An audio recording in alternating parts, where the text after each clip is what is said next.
Hi sewing friends, I'm Karina from Lifting Pins and Needles. I'm still at home. When I talk there's like an echo, I'm just gonna let you see my living room. It's totally empty. At the back there I just have some weights like a barbell and some discs. I've already sold them, someone just has to come and collect them. I'm really happy because I thought it was going to be hard to sell all my things, and basically I sold them within 48 hours. And the only thing I have to sell left is that TV. I don't know why it's been so hard to sell a TV. I thought people would want one. Anyway, I'm not stressed. If we don't sell it, we're gonna just send it to Brazil. We're sending about 20 boxes, and yeah. Anyway, today I have one make to show you, and also I want to share something else. So before showing you the make, I'm gonna tell you another story. So today is the 8th, I believe, of November. Yeah, it's the 8th. Last week on the 1st of November, on Wednesday, I went off to a trekking trip. So just about 2 or 3 days before that, I was approached by a group of my husband's students, and they're like, we're planning a big trip to the mountain. So I don't know if you've seen the mountains around me. Maybe you have. I'll pop a picture here of them being snowed. There was a day in September where it actually snowed, and I'd never seen the mountains covered in white. Anyway, those mountains are called Tunari Mountains here in Bolivia. It's part of the Andes, basically. So they invited me to go on an overnight trekking trip. It was basically about 32 kilometers round, 16 to and from, to the top. And the top of this mountain is at 5,020 meters, which is about 16,000 feet above sea level. So it's very high. And the starting point of the trek is at 2,600 feet, so very high. So the starting point is already high. And it was on Wednesday because here in Bolivia, they usually have their holidays on other dates. They like being different. So Halloween means nothing, stuff like that.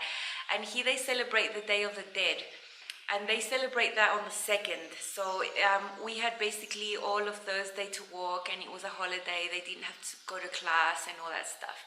So I should have trained for this trip because it's very, very challenging, But I said, oh, I'll give it a go, I knew that I might not make it up to the top, but, I gave it a go. There was only about 3 women and about 30 dudes. And, yeah, so I left here about 8 p.m. and we walked for about 3.5 hours up the mountain to this refuge. And this refuge is up in the mountains at 4,000 feet. Meters, 4,000 meters. So I had about a 1,400 meter ascent in about 3.5 hours, and they were relentless. They would not stop. They would just go up, up, up, up, up. My chest was even hurting. I was suffering big time, and we were all wearing headlamps, and but the moon was full, and it was beautiful. I could see everything. We had to jump across a river. We had to climb trees. We had to climb over rocks. It wasn't your relaxed trekking trip, I had all my equipment and my walking stick. Anyway, I made it to this refuge at about midnight, and the group was ready to keep going like half an hour later. And there was 10 hours left to walk to make it to the top and then come back. So it was basically a 24-hour trek.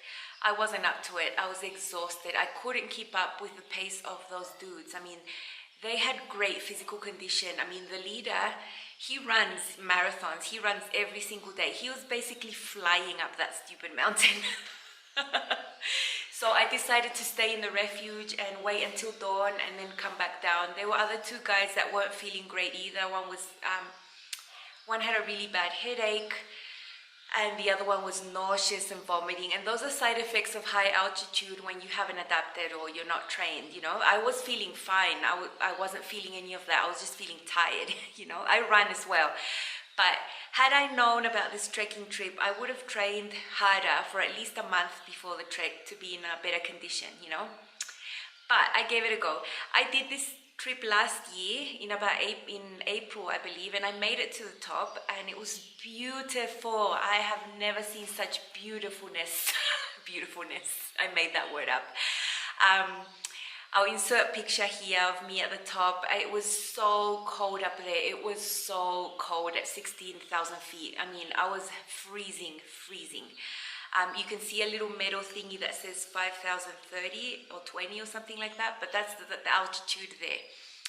And as we were ascending, there's about 6 or 7 pristine lakes, and there were like llamas, and I actually saw a condor, you know, those big birds that fly around the Andes. I saw one of those. I'll see if I can put the picture in here. It was a beautiful experience, and that was last year in April. I was in a different, I was in better shape back then, and I made it to the top and down, but it is excruciatingly exhausting, like, and then your body's in pain for a week. I mean, I'm still in pain, and I just made it up, you know, about a third of the way up. So I will show you some pictures here of the refuge. It's a church, and it's made out of mud, and there were broken windows and just a few wooden things on the floor. I had to lie down on the floor all night, freezing my behind.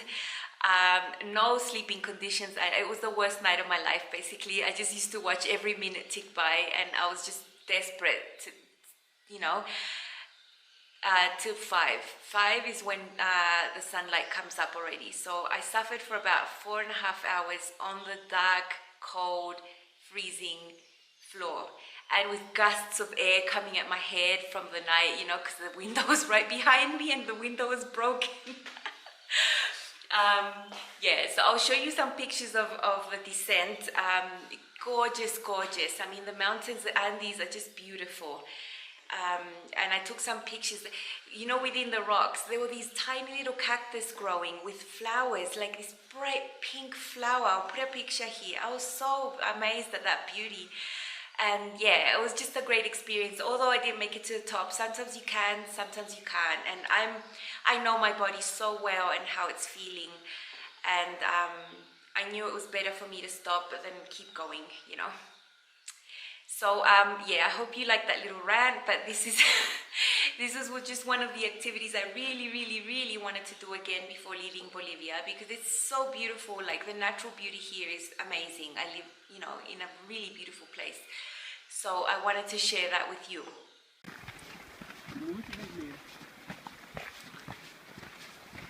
I'm walking on this really narrow path, and then there's like the drop.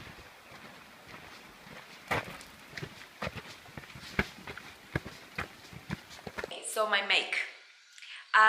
Months ago, I think in May and June, I did weekly refashion videos. If you haven't seen them, you can go back, where I made, you know, 20, 30, 40 refashions, I can't remember, upcycles. When I finished using up all my used clothes that I had to refashion, I put myself on a ban of buying used clothes, because I knew we were moving at the end of the year. At that time, I didn't know where we were going, but I knew we were going. But a couple weeks ago, I went to the veggie market just to buy veggies and fruits, and they also sell used clothes there, and I was just walking past them trying to ignore them, and one of the prints, I saw it like sideways. I saw this thing, this red thing, and I was like, oh, it just completely drew me in. And I went to see, and it was a really beautiful blouse. It was the size was 3XL, so I had plenty of fabric to work with. And I bought it. I couldn't help myself. Usually when I buy used clothes, I immediately know what they're going to become. Like, I don't know, I have this thing of creativity in the markets. I just look at the thing and I'm like, yeah, that's what I want to do. And I will not let the fabric tell me no. I mean, if I don't have enough fabric, I will color block. So I'll show you a picture here. I decided I wanted to make another sew over a kimono, because I think they're really versatile, and the colors of this print will go, you know, with a lot of my stuff. So I'll show you how I placed the front piece on the front part of the blouse, and you see I've folded this shoulder part that wasn't enough on the fabric. So I just folded it and thought I'll just color block that with black. And I had a fabric, a piece of like a remnant fabric of this sort of the same type of fabric, the same weight as this blouse. So I had to do the same thing to the front and the back. So you can see here I've got these little triangles that I did. And those are basically the missing fabric I had to make up the whole pattern piece. You know, I added my seam allowance there where I was going to add it there, you know, that shape. Yeah, and I mean, I never plan to color block like purposely. Like I would never like have fabric and think, oh, I'm going to color block this. And, you know, I only do it in two circumstances. And that is if I don't have enough to make my pattern piece, or if I make a mistake. And I like snip the piece and I need another pattern piece and I don't have enough fabric. So it all revolves around the idea of not enough fabric. I'm not someone that will take no for an answer in life in general, and with fabric and with sewing. So yeah, I think the little triangles look really cool. I'll show you a picture here of the pattern pieces, how they look before I sew them up all together. I top stitched them down to keep them flat because this fabric doesn't press well. Like you press it, but it doesn't lay flat like properly, you know. So you can see there the front and the back pieces. I have some notes here if I look down. Luckily for the sleeves, I didn't have to do anything special. The pattern piece fit perfectly on the sleeves of the blouse when I deconstructed them. And I have a dilemma with the sleeves of the sew over it kimono. I've always had that dilemma, and I do it my way because I know it's the correct way. I haven't contacted them to ask them why they did it like that, but I'll show you a little video of me pondering about this issue. This is the sleeve of the sew over it kimono, and I do not understand why that is the shoulder notch up there. So that is the top part of your sleeve, that is the bottom where you would hem. Why is the grain line marked like that? It doesn't make any sense. In every single sleeve I've ever made and seen has the grain line going down vertically. So down your body goes the grain line. That line that is marked on the pattern is actually the cross grain. So I do not understand that. Anyway, I've marked my own purple grain line there because that is the correct grain line. There's no sleeve that would go down sideways. Yeah, so I'm sure that they marked the grain line across and the wrong way. I mean, I've never made a sleeve that has the grain line going this way. Any pattern piece of any sleeve, jacket, t-shirt, like blouse, whatever, always has the grain line vertically, not horizontally. And on that sew over kimono, it's vertical for it's horizontal for some reason. So I completely ignore that and I just place my pattern piece like I would place any sleeve on the grain line. Anyway, I have it here. I'll show it to you. Look at this print, it's so beautiful. I mean, my color palette is pretty bright colors, and one of my favorite combinations is black, red, and white. And this has like all these other flowers, all these colors. It has big flowers, little flowers. Look at that, the band here at the front. It's just so gorgeous. The back. I absolutely love this print. It's sheer, totally sheer, but it's that sturdy, I don't know what fabric this is, I have no idea. But it didn't need French seams, the fraying wasn't ridiculous. I just stitched normal and overlocked. Normal hem, folded down twice. The sleeves, I just folded it once because I couldn't be bothered. And the different thing I did with this kimono was the band. So I'm going to take this off. You all know and have heard that I use nightgowns for lining. So when I buy them, I deconstruct them. And then I'm seeing all these nightgowns that have the neckband attached this way, the way I did it now, and it's way easier. I mean, basically, you just fold the band in two, you press it, and then you just sew it there and overlock it, and that's it. And then I've pressed it, I've left the seam pressed in this way. And it's so much easier than all the other method I used to use before. So I think in July or June, I actually did a sew along. Like I filmed all the steps. I'll link that down below if you haven't seen that, because that month I made 4 of these. So I took a long break from these kimonos, but attaching the neckband on like this was perfectly easy. I mean, this took me like less than an hour to make, including the color blocking. It was so easy because I know by heart everything I have to do because I've made it so many times.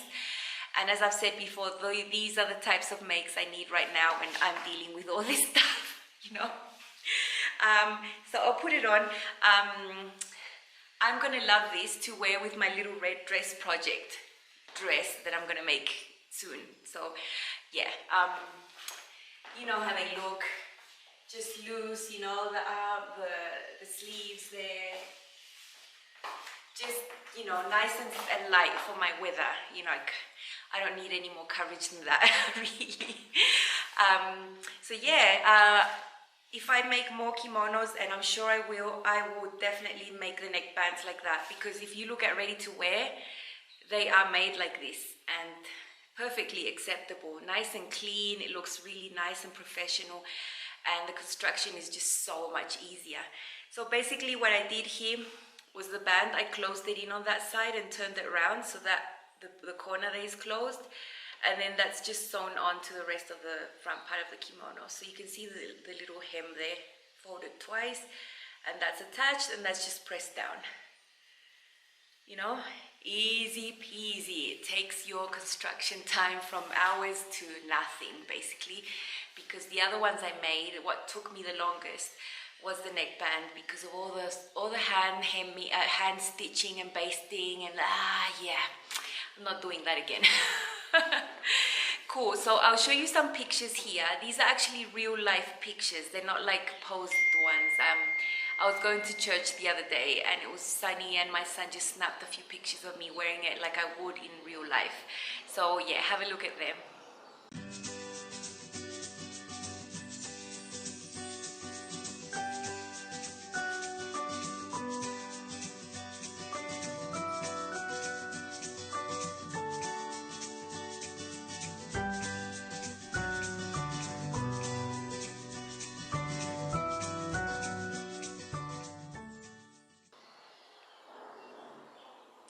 Cool, so I hope you liked my kimono. I absolutely love it, and I hope I didn't bore you with the mountain story. But I think in every vlog I'm gonna be including something else about me, because I'm not just about sewing. I mean, I'm about a lot of other stuff, and I'd love to share it if you would like to see that. So let me know. Bye.